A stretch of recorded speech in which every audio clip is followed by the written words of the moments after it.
Providence Television International, the game changer, taking you to the outer limits of television.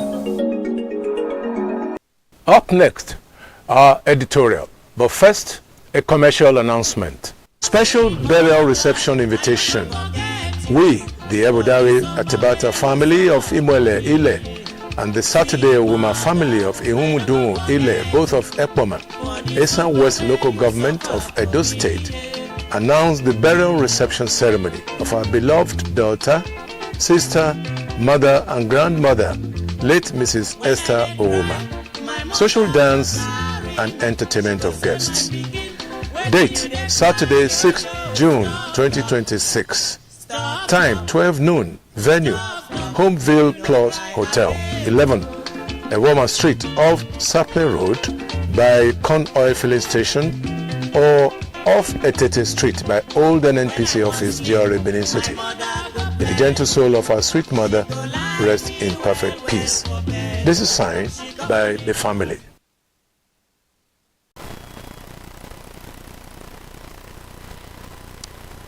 Plato, one of the greatest Greek philosophers, reminds us that the measure of a man is what he does with power.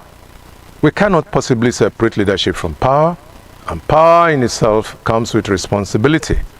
Invariably, one of the sore points in leadership is that there are leaders who are willing to accept specific positions but not the responsibilities that go with such positions. Unfortunately, when this happens, things begin to wave almost irretrievably. It is generally believed that any leader who loves power far more than service delivery is a misfit. A scenario whereby the acquisition of power overcomes the desire to serve may easily stifle meaningful development and could tilt the leader on the path of tyranny. We have seen leaders across the world who ended up badly because they jettisoned their social contract with the people and chose to pursue the cause of perfidy. They allowed the allure of office and power to rule their hearts. One of the main challenges for any leader is his ability to keep his head in spite of the fascination of power and authority. Effective leadership deepens the right use of power. But in contrast, the abuse of power is one of the greatest failings of mankind. Nevertheless, the willingness to grapple with the niceties of power is a thing of the mind. Therefore, in relation to good leadership, a man of position and authority, assuming he doesn't have the right attitude, may be fettered by disgusting thoughts that impinge on his mental impulse. That's why leaders must be people who constantly have the benefit of the right frame of mind. Good leaders know that power is transient, and that our souls are nourished not by what we receive, but by what we give. They also know that it is absurd to blot out objective criticisms, particularly when such criticisms are propelled by reason and good intentions. A good leader will always see the world through a wide prism. He will be prepared to be challenged on wrong policies and programs that do not elevate his administration. Now, let us pause to consider certain ways by which power can be abused by leaders, particularly in government.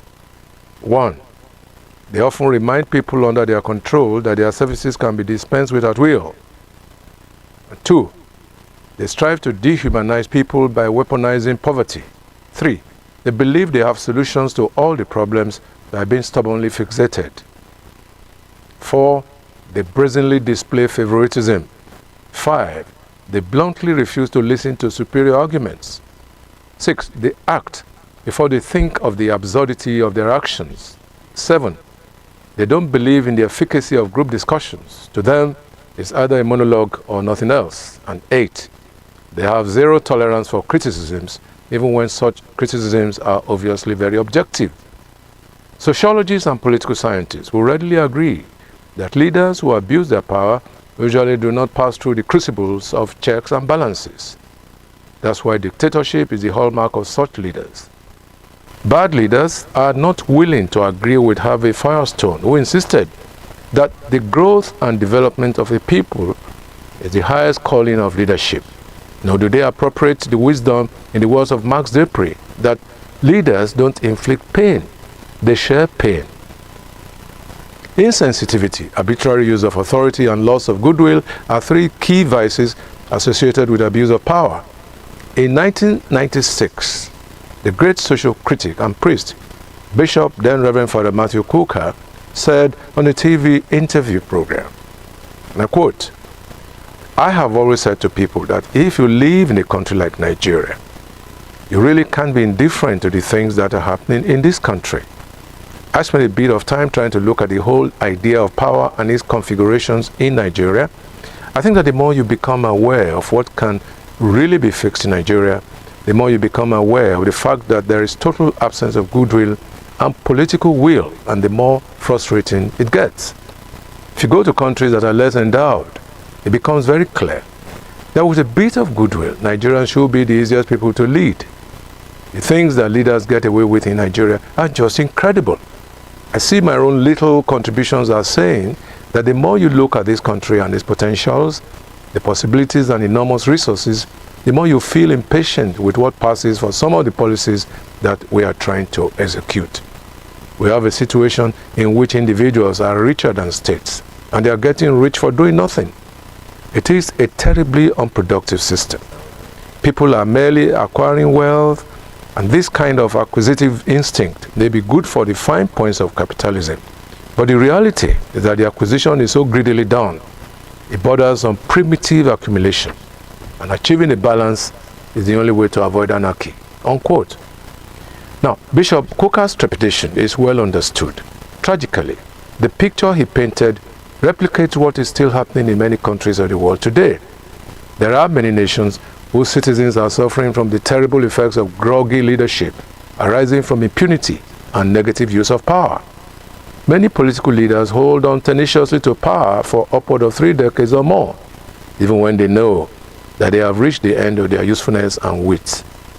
As a result of this anomaly, their citizens become more and more impoverished, and we dare say, "Show us a poor and hungry man, and we'll show you a man who is severely distraught."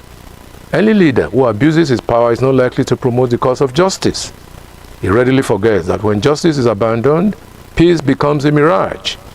In the same vein, a lot of despots seek leadership positions because of inferiority complex. They believe that it is only when they seek power and abuse it that their relevance can be felt. Unfortunately, power abusers do not realize the evil that they unleash on the society. They simply believe that their actions are a matter of methodology, and that the end, in accordance with the Machiavellian principle, justifies the means. Lastly, power abuse consists in the use of brute force to make people fall in line. But this is becoming more and more unacceptable in today's global environment, in which the protection of fundamental human rights is taking the front burner in the process of engaging bad leaders. And that's our editorial today from Providence Television International. Join us next time. This is Emmanuel Egareva in Benin.